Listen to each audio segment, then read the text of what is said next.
Vous écoutez Vivre une vie dynamisée par l'Esprit, le podcast où l'on plonge nos regards dans les Écritures.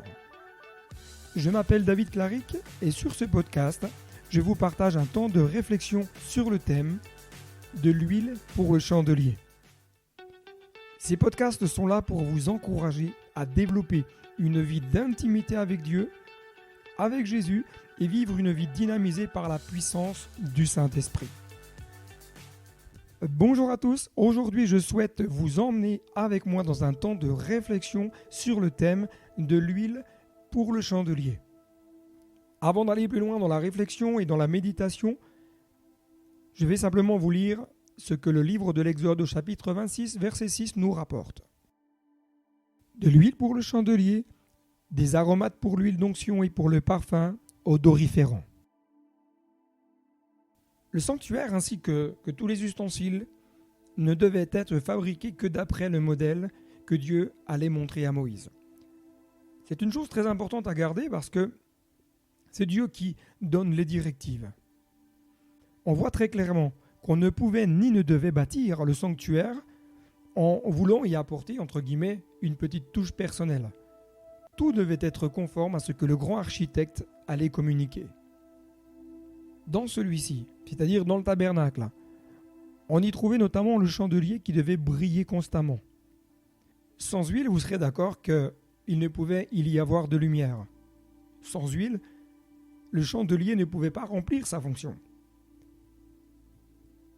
Chers amis, il faut comprendre que sans l'huile de l'esprit, nous ne pouvons briller et éclairer ce monde.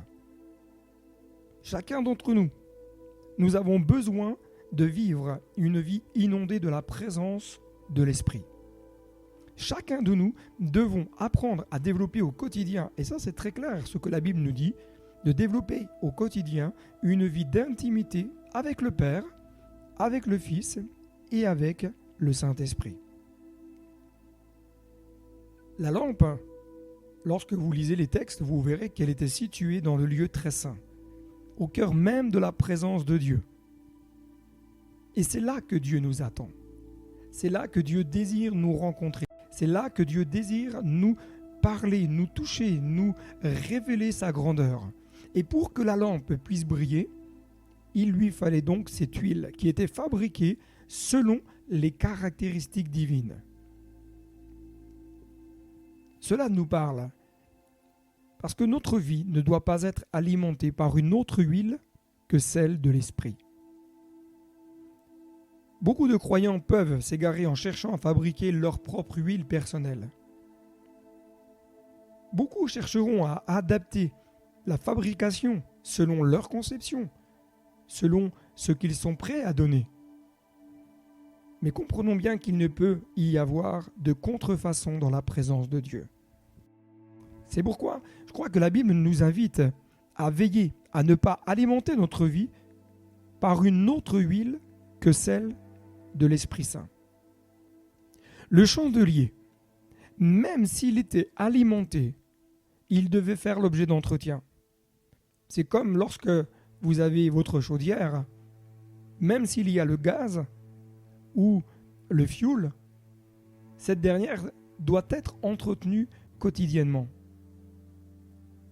C'est une étape nécessaire. L'étape de l'entretien, c'est une étape nécessaire pour le bon fonctionnement du chandelier. C'est pourquoi nous avons besoin au quotidien que nos vies puissent être nettoyées, débarrassées de tout ce qui peut être contraire à la pensée de Dieu. C'est pourquoi, au quotidien, nous devons comprendre qu'il est important que nos vies puissent être nettoyées, débarrassées de tout ce qui pourrait obstruer le canal qui alimente nos vies. Voici plusieurs choses que j'aimerais vous partager, des choses qui peuvent empêcher le Saint-Esprit d'alimenter votre vie. Premièrement, le manque d'entretien. Le manque d'entretien amène la présence de résidus du passé. Le manque d'entretien, deuxièmement, amène un manque d'alimentation. Puisque si le canal est obstrué par les résidus du passé, l'huile d'onction ne peut alimenter notre vie comme Dieu le souhaiterait. Troisièmement, Ce qui peut empêcher notre vie de briller, c'est l'utilisation d'une huile inadaptée. Chers amis, que votre cœur puisse être comme ces vierges sages.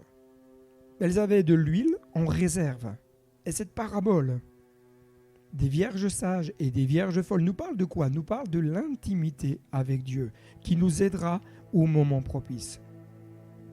Nous sommes toutes et tous appelés à briller dans ce monde de ténèbres, afin que des cœurs puissent tourner vers Jésus.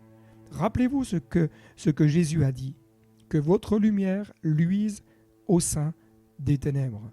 C'est pourquoi je crois que nous sommes toutes et tous appelés à faire la différence dans ce monde, à briller par l'amour de Jésus, à briller par la puissance de son esprit en nous. J'espère que ce podcast vous a encouragé.